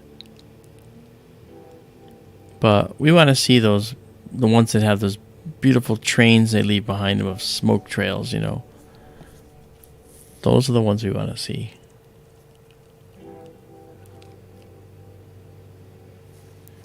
Remember, we have Arizona here. If you notice on this one here, if you look closely, you can see the Belt of Orion here. Now it's upside down because it's an all-sky view. But there's Betelgeuse, and there's Rigel. There's Alnitak, Alnilam, and Mintaka. And you can see the Orion Nebula right in there. Just barely see it. Yep. It's really looking nice.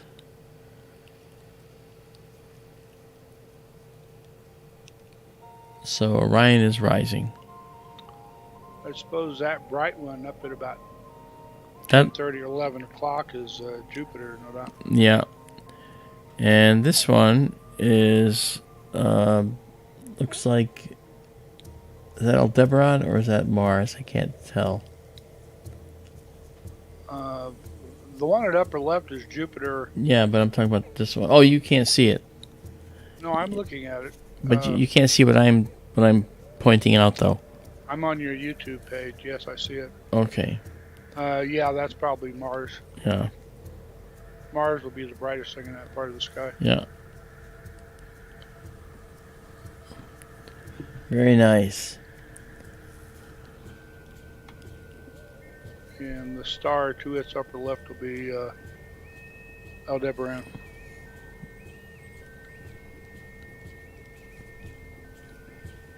To its upper left? Yeah, you're on Mars right now. Yeah.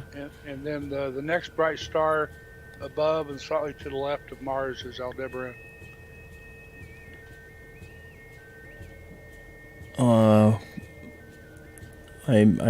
You say above, you mean this guy right here? You're pointing at Mars. Not anymore, because you're looking on YouTube. And now you're pointing at the next star, which That should be Aldebaran. Okay. Because I see what might be the Hyades here. Yes, it's Yeah. Aldebaran. And then the Pleiades are right here, I think. Probably farther over to the left. Higher, right there. I am behind you. Yeah. Okay. Yeah, and the bright one to the lower left of Mars is Capella. Right here. Because I can see Auriga right here. Yeah. Very cool. Okay, right there. Cindy Murphy said Zone 8 there was a meteor. Zone 8. Zone 8, I mean, that's right by the moon. Oh, you're not doing a 6 zone? No, this is the zones. But it goes up to 11.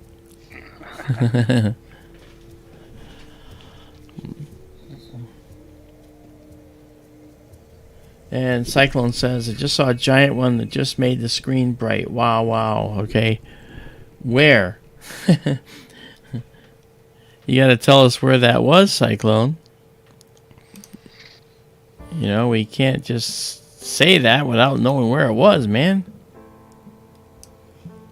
You can tell us.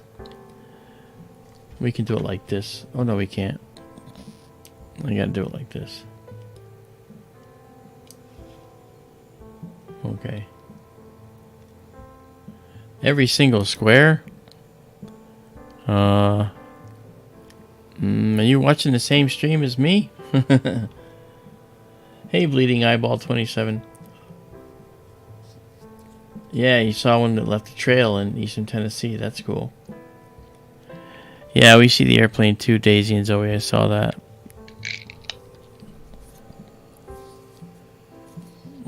Okay.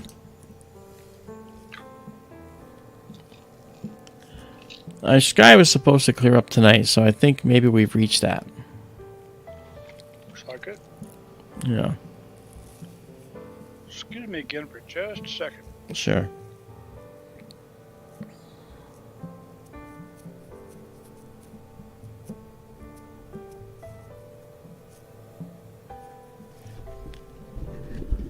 Hey there, Michael Villarini. How are you?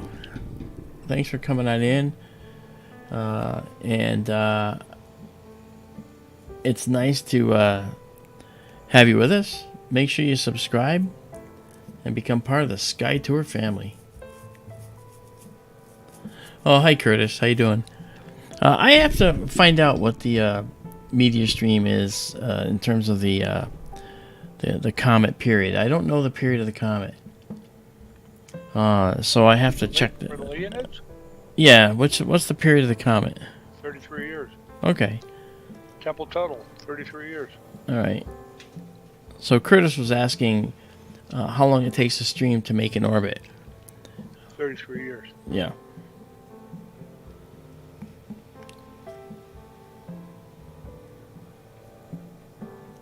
Cyclone says. That's why the periodicity of the meteor storm is every 33 years. Like back in the 1800s, they had the big huge storm in 1833. They had another one in 1866. Sometimes the storms show, sometimes they don't. But as a general thing, they happen every 33 years. Yeah. Okay. Last time it came in, this is why I kicked myself for not doing an observing log. I'm supposed to write this stuff down. The Leonids were actually really good for about 3 years in a row. The actual storm happened the third year. And I always say, my memory says 2000. Everybody else says it was 2001. Okay. But it was 3 years in a row they were really good. The third year was the actual storm, thousands an hour. Wow. Yeah, I've never seen a true meteor storm. I really would like to see one. Oh, it was tremendous. We got this, we got that, you know. We got 2 chances. And I'm going to let this go all night. The camera's got power forever. Hey, Carolina, how are you? Hi, Trinity. I'm streaming this here. This side over here, Trinity, is here in Connecticut, where I am. And this is our all-sky camera out at our observatory in the Arizona desert. So these two cameras are 2,500 miles apart from each other. We're not using our big instrument out in the observatory out west because even though it's a wide field telescope, the chances of a meteor going through it are kind of rare. So it wouldn't be worth seeing that. But we're doing the wide sky coverage for the meteor showers. So out in Arizona, we have to wait till later, and we're going to do this again tomorrow night. Again. And thanks, Mike. Mike says Zone 5 at time 103:10. Thank you. Excellent. And just for people to understand what the zones are, these are the zones 1, 2, 3, 4, 5, 6, 7, 8, 9. If you see a meteor in any one of these zones, just call it out and put the time from up there, right here, the time that you see. Put this time in the chat and say Z5, Z6, whatever, and the time, so we know where it is. Isn't it interesting how when the moon comes up, the clouds suddenly get illuminated? Oh yeah. Yeah. They were pretty. Yeah. When we saw the big, the year with Roman candle meteors, when they were coming right out of the radiant, 98, I want to say. Yeah. It was it was somewhat cloudy here that night. And they were so big and bright and colorful, they were lighting up even behind the clouds, lighting the clouds up. Yeah, I think, did you hear when I mentioned how when I was in graduate school, I actually came out in the rain to go back to my car, and it was night, and I looked up in the sky because a green glow coming through the rain clouds caught my attention. It was so bright that I could see the shape of the fireball going through the clouds as it crossed from horizon to horizon. Wow. It was an Earth-grazing meteor seen through the rain clouds. It was stunning. I was like, wow, never seen anything like that ever again. I did see a bolide, which is a meteor that has sound associated with it and breaks up. I saw one up in Southern Connecticut, not about 20 minutes from here. I was on a farm out in the cow pasture.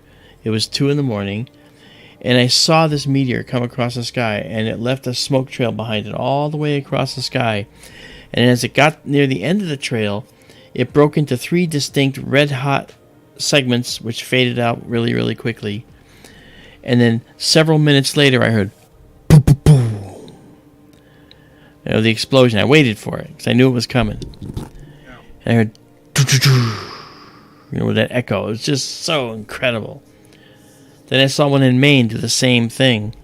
Again, an Earth grazer, which comes through, and the Earth grazers will go horizon to horizon, and there's no guarantee they're actually going to get, hooked in by the atmosphere and drop to the planet or not. They might just continue on off into space again. You're not supposed to feed them after midnight, Cyclone. You talked about the sugar that you gave him yesterday, Cyclone, or the other night. So that was a Gremlins reference. Yeah, you're not supposed to feed him after midnight. That's right. Whoa, look at that one. You see that nice green trail right there? Okay, mark that, guys. This was Zone 2 at 108 and 30 seconds. Someone put that in. 108, 32 in Zone 2.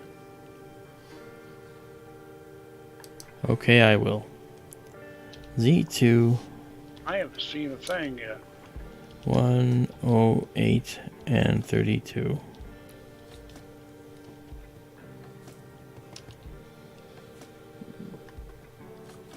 Thanks, Izabela. I got it too, yeah. Yeah, it was actually, it left a nice green trail. And it was definitely a Leonid because the radiant was right there.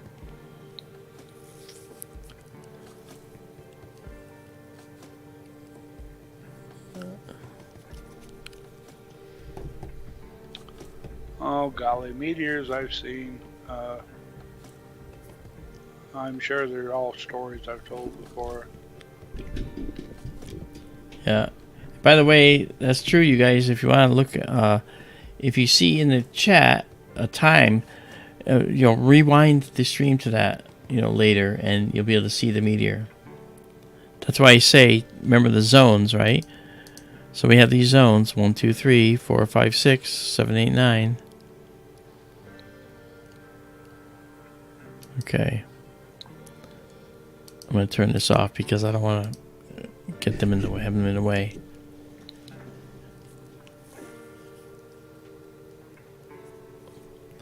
So even with the moon, I mean, the moon is, past last quarter, so it's actually not going to be as bad. So we should be able to see the meteors through it. We'll only see the brightest ones through these particular clouds, because the moon is illuminating the clouds.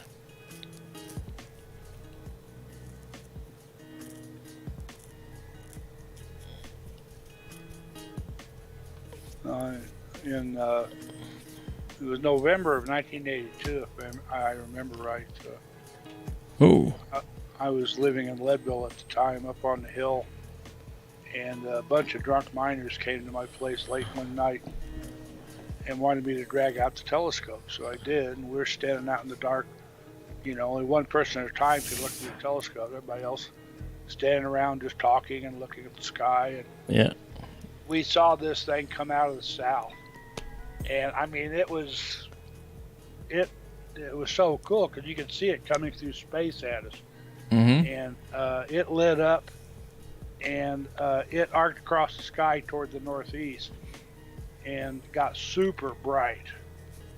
And everybody flipped out. And it went behind the hill, the mountain range east of me. Mm-hmm. It disappeared, and everybody got super excited. Wow. We went inside, and oh golly, we talked. We called around, called the local police department. They didn't know anything. Sheriff's department didn't know anything. Then I thought to call the Denver newspaper night desk, and yeah, wow, man, really? You saw that thing? Tell us about it. Tell us what you saw. We got a mention in the newspaper the next day. Where I live, Leadville, is east of South Park, Colorado. The Mosquito Mountain Range is between the Arkansas River Valley and South Park up there. The meteor went behind the Mosquito Range as we saw it. And I told everybody that when I got off the horn with the guy at the newspaper, and everybody wanted to jump in their car and go over to South Park and find it. That's only like 1,000 square miles you'd have to search, I tried to explain with to trees and low scrub. Yeah, good luck. And mountains. Yeah, it's not like it's gonna make a crater, that's gonna be like smoking like in the movies. Yeah. But it turned out people saw it all over. Yeah. They saw it from New Mexico and Colorado and surrounding states, and they could triangulate on it somewhat by, the direction people in different places saw it moving. The apparent direction of motion was different depending on your point of view. They triangulated it, and it was right in South Park somewhere where the thing came down. And I read later, some guy claimed he saw it hit the ground. Said it was the size of a 5-gallon bucket. Seems a little big. Oh, I don't know. That's what he said, Yeah. Who knows?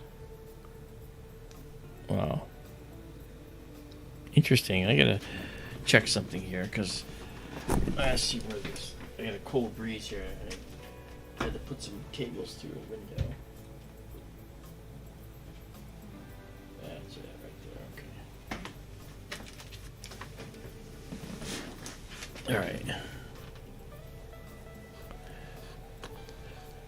Well, it's nice. We actually got to see some meteors so far. I'm going to go raise the camera up a little now and center it more about here. So I'll be right back, all right? I don't have any automation on this camera. It's simply on a tripod. Hold on.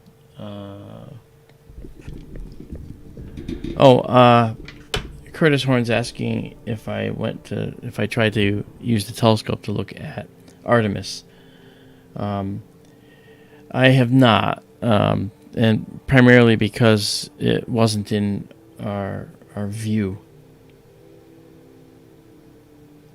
Don't worry about that. My name is Mark. People call me Marc, Mark, Marque.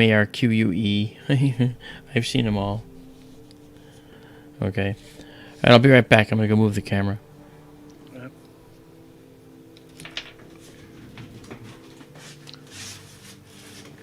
Another superb meteor I saw. I was with a bunch of friends one night. I had gone back home to Missouri on summer vacation. This was 1980. It was whatever year the second Star Wars movie had come out. The Empire Strikes Back.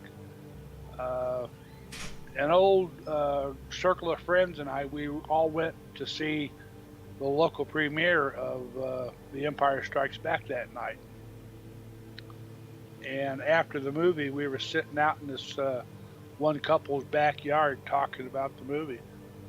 And it was a nice clear night out, summer night, and this one guy at the south edge of the circle, he stood up and he gestured with his arms apart up in the sky. He goes, "Boy, what I really liked about the movie."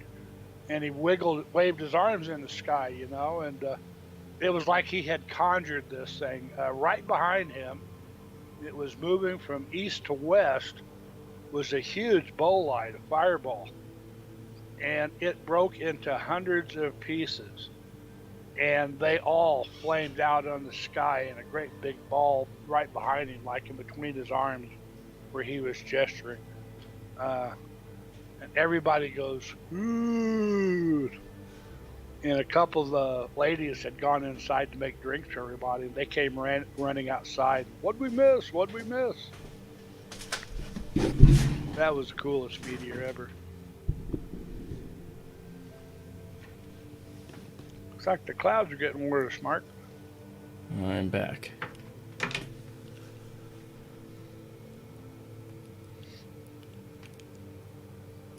I wonder if I went too far. Slippy Mickey cyclone. I say have him make you a sandwich if he's got all that energy. You have a treadmill? Put him on the treadmill.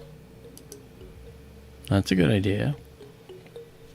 Attach it to the electrical on the house so that he can actually charge a battery. Jump started.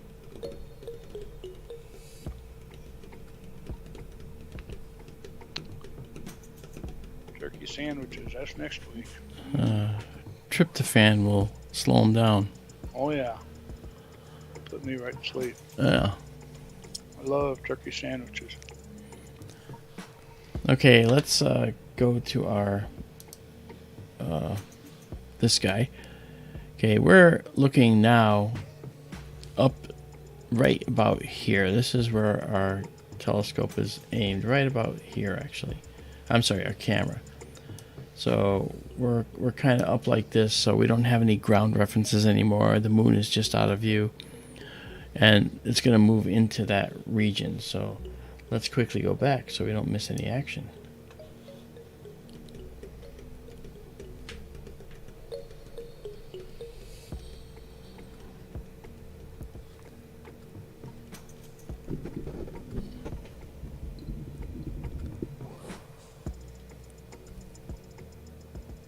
Trying to see which stars these are. That's the sickle still. Algeba right there above the cloud. So is this Algeba? Yes. So that means that Regulus is down here. Not that far, but yes. It's in the cloud. Yes. Yeah, because I think this is the sickle here. It is. All right, so we got a little more. I just didn't want to take the radiant out of the view. But, you know, they could occur below the radiant too, but there's clouds down there, so...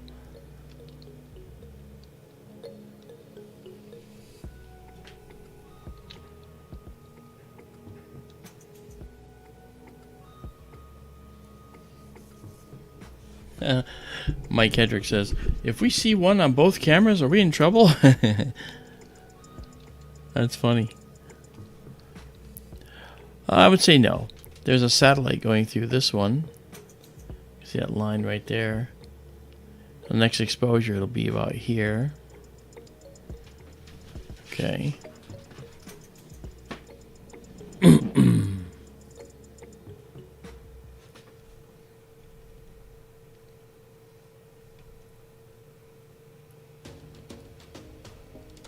Cheesy crackers and iced tea. Ugh, boy. That won't calm down Cyclone's little brother. How old are you, Cyclone? I think he's home with his parents.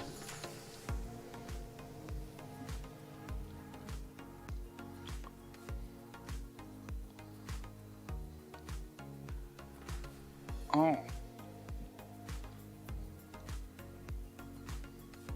18. I think I remember being 18. Vaguely. I do. That was in the 70s though, so.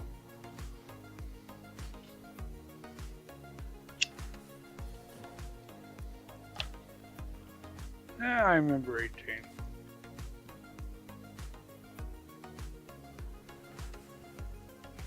Graduated high school. Was in love with my high school sweetheart. Drove an old red Volkswagen.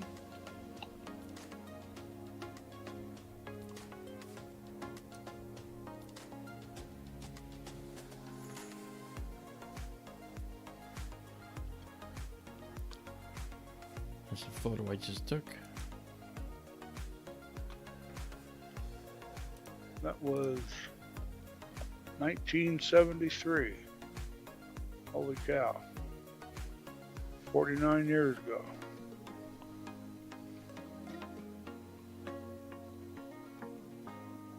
That's pretty cool.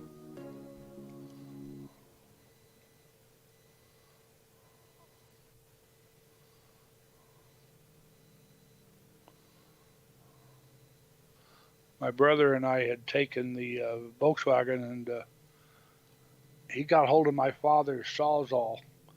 Yeah. And we turned that VW Bug into a Baja Bug. Wow. After he went off to the service, I got my hands on a Judson Model 40 supercharger and put on that thing. It's tons of fun. I blew that engine up 5 times in 1 year. Wow. There's Regulus right there at the edge of the clouds. Yeah, you see it, yeah. Right here. Yep. Yeah. I just wanted to raise this up enough to get out of the clouds at the horizon. And I always want to keep the sickle in the view as we go for it. It's moving this way. Yeah. So it's going to be rising up in the sky that way. All right. Well, I'm still here, and it's 1:23.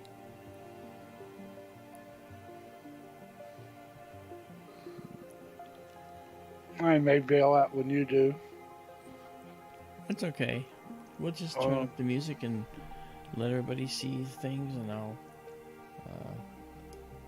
keep this going so they can watch. All right.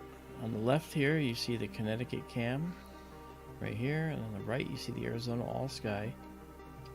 And we'll keep this format for tomorrow and do it tomorrow night as well. Let me check the weather for tomorrow while we're at it. Yeah, let's see that. They say you're quiet again, Mark. I'm quiet again? Izabela says that. Well, people are always telling me to be quiet, Izabela. It's okay. I talk softer sometimes, and I look away from the microphone. Let's see, 10-day. Tomorrow's Friday. Friday night, partly cloudy in the evening, becoming mostly clear. Lows in the mid-20s? Oh. Wow. It is snowing here. It was snowing here the other day. And it's supposed to be single digits by tomorrow morning. Oh. Not fun. I don't like that.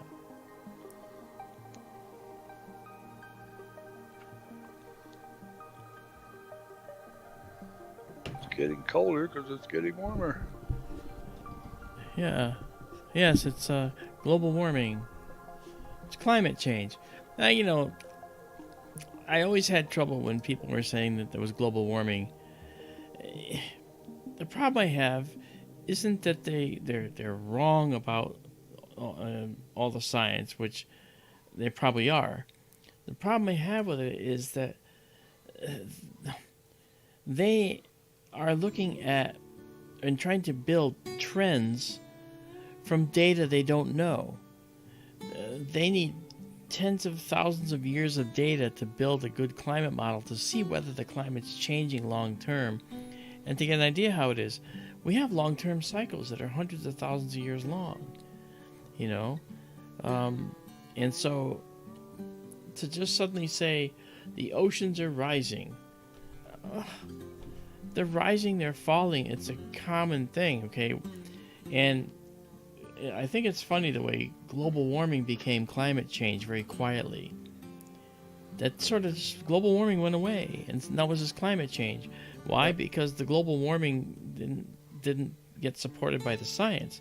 Yep. Because areas around the Earth were actually cooling while other areas were warming up. And so they said, oh, this isn't global warming, this is climate change. Oh, yeah.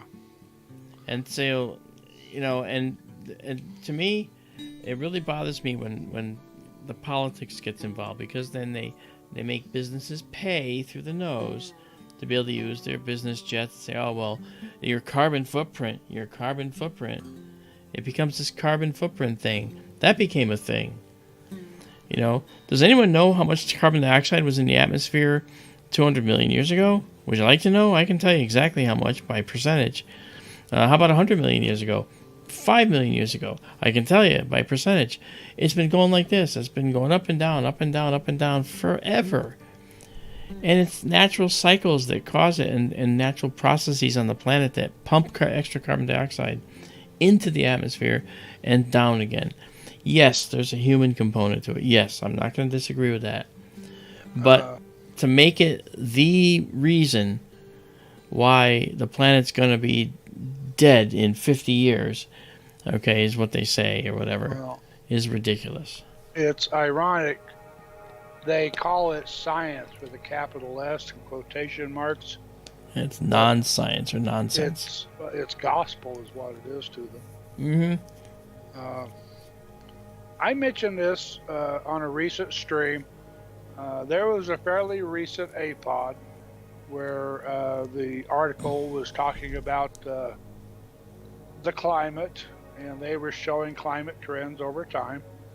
And they said that average temperature right now is 3.8 degrees centigrade below long-term trends, historical trends. Yeah. We're actually running cold right now. Yeah. And That's if you right. look back in the day, well, you know, Greenland was green and Vinland had vines, and they were raising wine grapes in England. Yeah. And that they don't now because it's cooler and warmer. Yeah, that's the thing, you know. And the one here's another one. Here's another one that I have a problem with. There's this guy on Facebook that I go head to head with sometimes just for fun, because he doesn't have any science, and he makes these statements with authority that he hasn't earned, and I think it's hilarious. He's saying that specifically what's going to happen is the Earth's poles are going to shift, and the whole Earth is going to flip upside down. It's going to go from like this to this. And he says it's happened before. Well, no, actually, it's never happened before. Not once in the history of 4.6 billion years that the Earth has been here has the Earth ever flipped upside down on its axis. Yeah. Because he doesn't understand basic physics. He doesn't understand torque. He doesn't understand angular velocity. Nor does he understand what that would do to a planet if it actually did flip upside down through some exterior force. Let's say there was a big godlike creature that just took the planet and swung it over. Okay, a massive body like that, when it gets swung down like that, would be torn to pieces by the forces working on it. Yeah, well, it's a flywheel effect is what it is. That's gyroscope, yeah. Yeah, gyroscope. Yeah. Try to turn it upside down, and you get a 90-degree component to the opposite of the motion that says, "Oh, not opposite, but the 90 degrees to the motion." Sound like what this guy was confusing, geographic poles and magnetic poles. Yeah, I talked about geomagnetic reversal. I said, yeah, that's happened several times, like a number of times, maybe 150 times, 100 times, or whatever. And we see it in the rock record. In fact, in the iron crystals in the ocean floor, okay, at the Mid-Atlantic spreading ridge and the other spreading ridges, you can see how the crystals align one way and then slowly change to another alignment, a different way. And generally that alignment is the other way. So that shows, I just saw a flash right there. That could have been a meteor coming at us.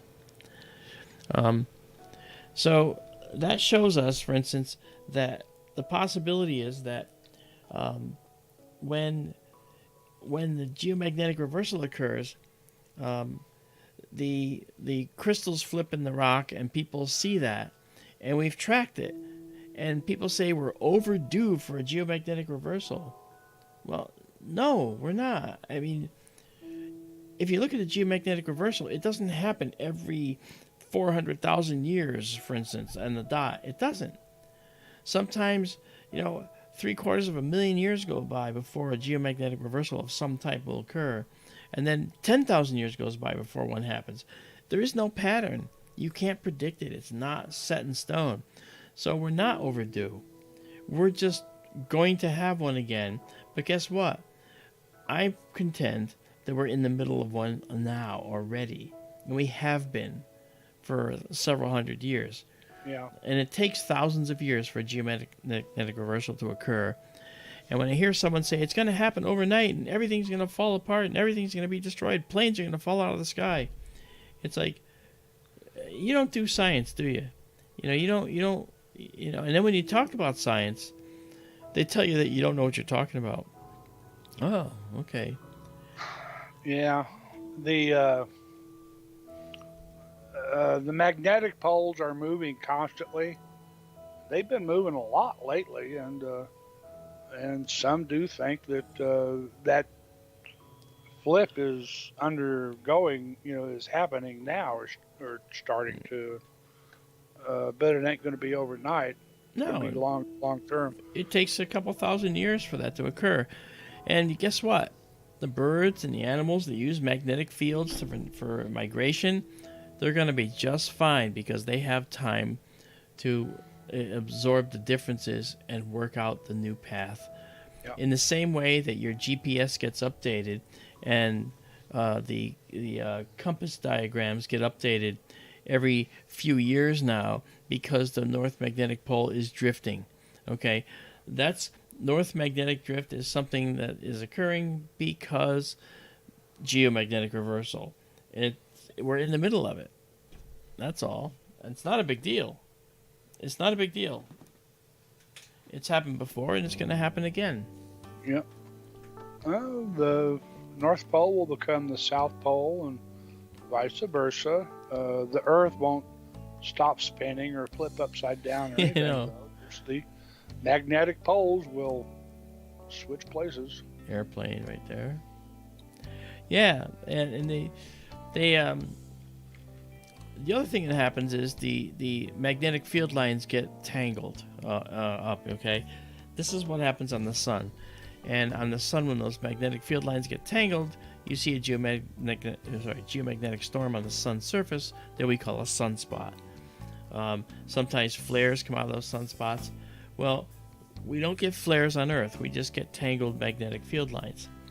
All right, electrical currents in the outer core are disrupted and flow differently. And you know what? The universe can throw a curve at us too. Large gamma ray bursts can cause changes to the electrical currents in our outer core of our Earth. That happened actually recently. So, strange stuff happens. Yep. And hey, if it was a big enough gamma ray burst close enough, it could sterilize the planet. Yeah, but luckily there isn't a star near enough that has the capability of doing a gamma ray burst that could actually hurt us. Not now. I mean, we are in orbit around the galaxy, remember? We go around the galaxy once every, 222 million years? Why am I forgetting that number? I've been saying it for years. Oh, my mind's blank right now because I'm tired. Sorry. 200 million, I think. Yeah, and we've gone around 19 to 20 times in our time here on the planet. So, that said, when you look at the fact that as we go around the sun, we're passing by stars all the time on a cosmic time scale. We're passing by stars, we're passing by some stars that are big, some stars that are small, and we stand a chance of passing a star when it does something dangerous, like a gamma ray burst or a supernova. We do. We stand a chance of that. So the universe is always trying to kill us. But in spite of that, we're still here. And the last thing I'll say before automating the stream is that the planet, our Earth, is not the best planet for human habitation. It's not super habitable, which is something that we really would need. A planet that's super habitable is a planet that's actually so good to us that it doesn't offer us earthquakes, tornadoes, geologic dangers like volcanoes. It'd be very stable, and we don't see that. We don't see that here. We actually have everything thrown at us. Our star throws ultraviolet radiation at us too. People die from the sun's ultraviolet radiation from skin cancer. So, hey there, OG Skywatch. How you doing? Good to see you. Living on a super habitable Earth sounds like it might be kind of boring. Well, it would give you time to do some cool stuff. Alright, I'm going to go move the camera one more time. Alright. Okay. I'm going to put the sickle down here near the bottom, because I suspect we're going to see stuff up top. Plus, we got a cloud bank there, so we'll try it. I'll be back.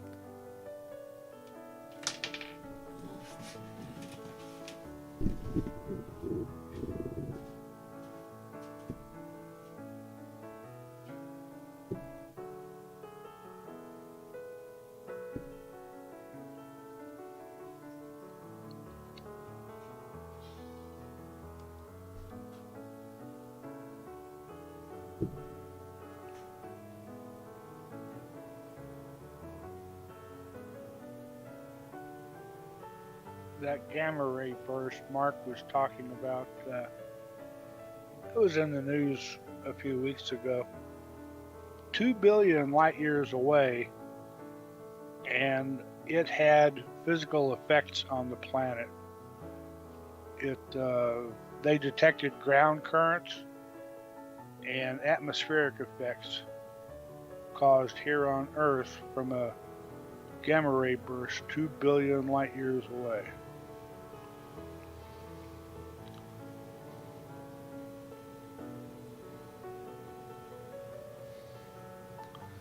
Universe is a scary place sometimes.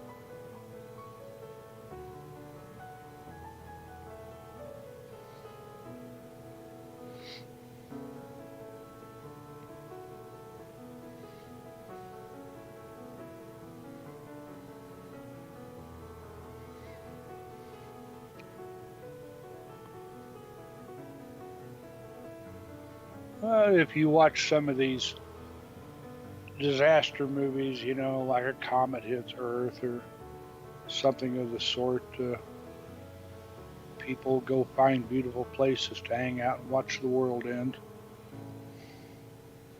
Admire the beauty while they still can.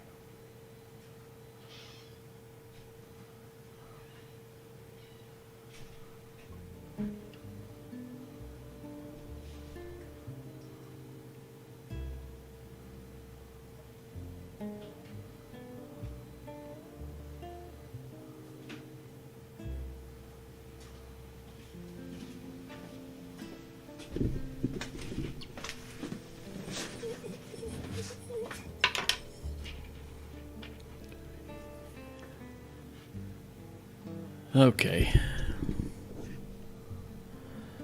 Welcome back. Yeah, thank you. All right, so I put it up a little bit, and one thing I didn't do was I'll be right back again. I got to try one more thing. Right back.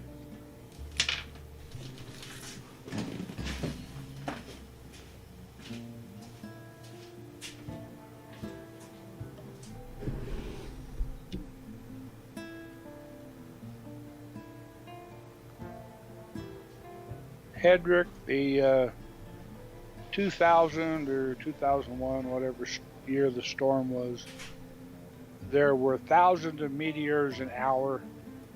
No matter where you looked in the sky, you saw meteors constantly.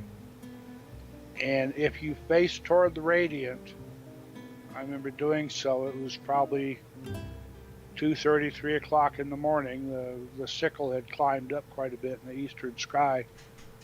It was just like standing on the bridge of the Enterprise when you're looking at the big monitor and they're at warp speed.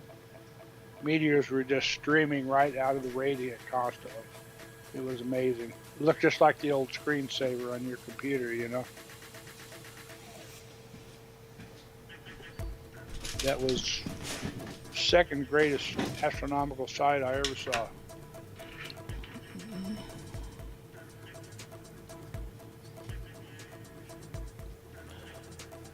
Okay. What'd you forget? Oh, no, I set the camera to a much wider angle. So I was zoomed in more. Well, these clouds are going to come and go throughout the course of the night. But we're going to leave it going. Are you protected in case of moisture? I am. I've got the camera all trussed up and contained. So we're all good. There won't be any precipitation, but if there's precipitation, that'll be a problem. Hey, weird guy, how you doing? Yeah. This, so once again, this is the Arizona all-sky camera at the observatory running right now. This is the Connecticut camera running right now, and if there's a very, very large meteor, you're going to see it illuminating these clouds. That would really be pretty. So we'll get a chance to look at that, hopefully. We'll see that. But for now, I think what I'm going to do is let the stream run on its own. If you guys want to hang out and watch, I'll be checking in from YouTube from time to time over the course of the night and see what's going on. So, Daryl, it was great to see you. Thanks for coming in. I'll just do one more look at our actual horizon. There's the moon. There's Leonids. So we're actually looking up here. We have a wide view now of this whole region. So we're going to see that. And as night goes on, Leo's going to rise up here and keep on going like that. So then around to the other side. Yeah. Orion's actually exactly due south right now at 1:44. So winter. I actually imaged the Horsehead Nebula the other night, guys. I just actually did a real quick one just to check it out. All right. Hey, Flies. you got it. Well, bleeding eyeball. Thank you for that. I'm glad you saw some meteors, and it's not over yet because we'll see more. But we'll check in later. So again, we got Connecticut on the left, Arizona on the right. This is a still photo taken every 12 seconds. So what you'll see is streaks that show up on the camera. And nothing is missed because as soon as one exposure is done, another one starts right up. So you don't miss a darn thing. Alrighty. Well, folks, thank you for coming along. And we will be back because it looks like we're going to do this again tomorrow night, Daryl. Boy. Yeah. That'll be about, I think the time they're saying is 1 to 1:30 Saturday morning. Yeah. What did I just see here? I don't know. I just saw something in the view here. I wonder if there's an animal out there. A bear. No, did you see? Look, there was just something there. Yeah. All right. All right. Well, hey. Okay. So we're going to end this call. Yes. So you Very guys, good. you have a good evening, and you keep watching if you like. We keep the stream running all night long, and I'll be back to check on it tomorrow. I'll be out Good checking night, on all. it during the night. Yeah. All right. We'll see you guys. See ya.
Thank you.